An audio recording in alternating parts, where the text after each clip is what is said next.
Hey, we had some technical issues with the sermon recording this morning, and so I just wanted to make a quick video for those who weren't able to be here, just to summarize a couple of the points that were made. We were in 1 Corinthians chapter 1, verse 23 and 24, finish out that chapter, but it bleeds over into chapter 2 and went all the way through verse 4. And really the focus of this text is Paul's love for the Corinthians.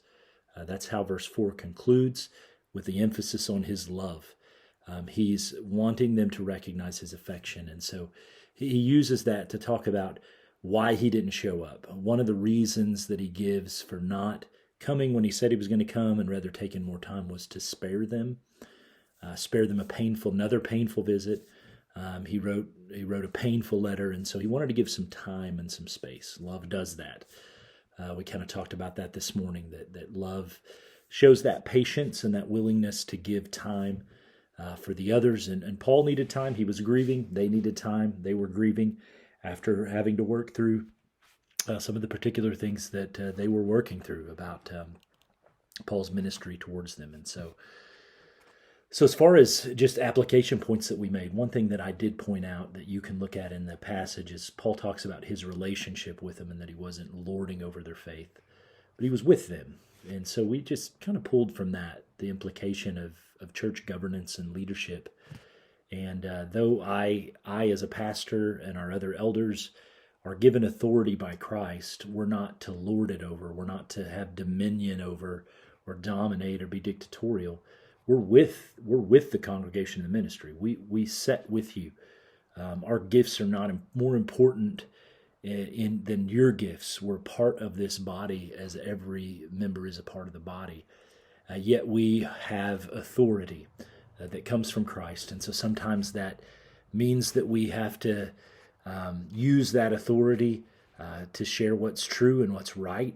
And we do that. And sometimes those are difficult conversations. Sometimes they're not. Sometimes those are difficult sermons. Sometimes they're not. And so that was one of the points that we made. We're with you in this, and I appreciated that message from Paul. I liked that preposition with and not above or over. It was with. The other thing that we pointed out was basically our call to love.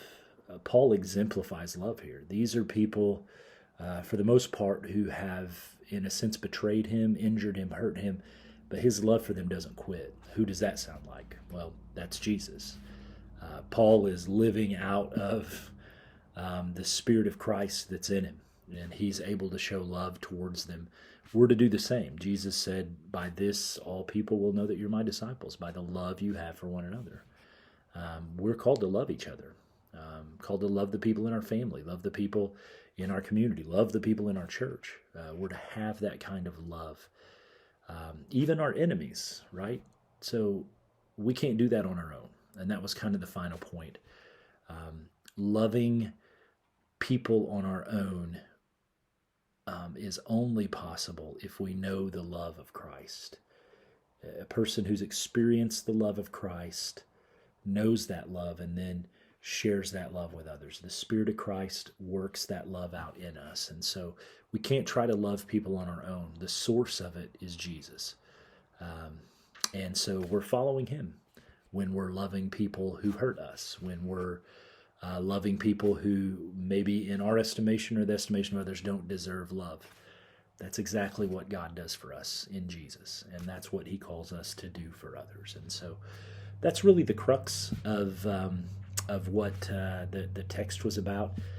So it took about 4 minutes there, probably about 34 minutes this morning to talk through those things. But I just want to give you a little idea so that you can kind of keep up. We're going to come back this next Sunday, and we're going to talk about forgiveness.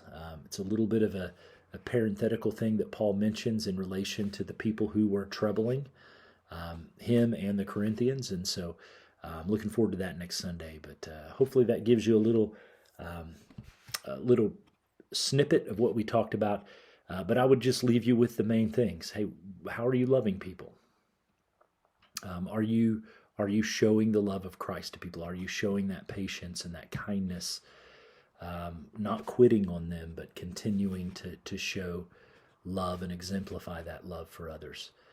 That's what Paul is doing as he shows love to the Corinthians. And love sometimes is uncomfortable because it can be painful and anguishing on us. Paul was he was troubled with the Corinthians, but he still loved and didn't quit. And so when you think about your spheres and the people you interact with, that's how we're called to love others, following the example of Jesus, following the example of Paul. Hope you guys have a great week. If you're watching this because you weren't able to be with us, hey, we missed you. And we look forward to worshiping with you again next Sunday. God bless.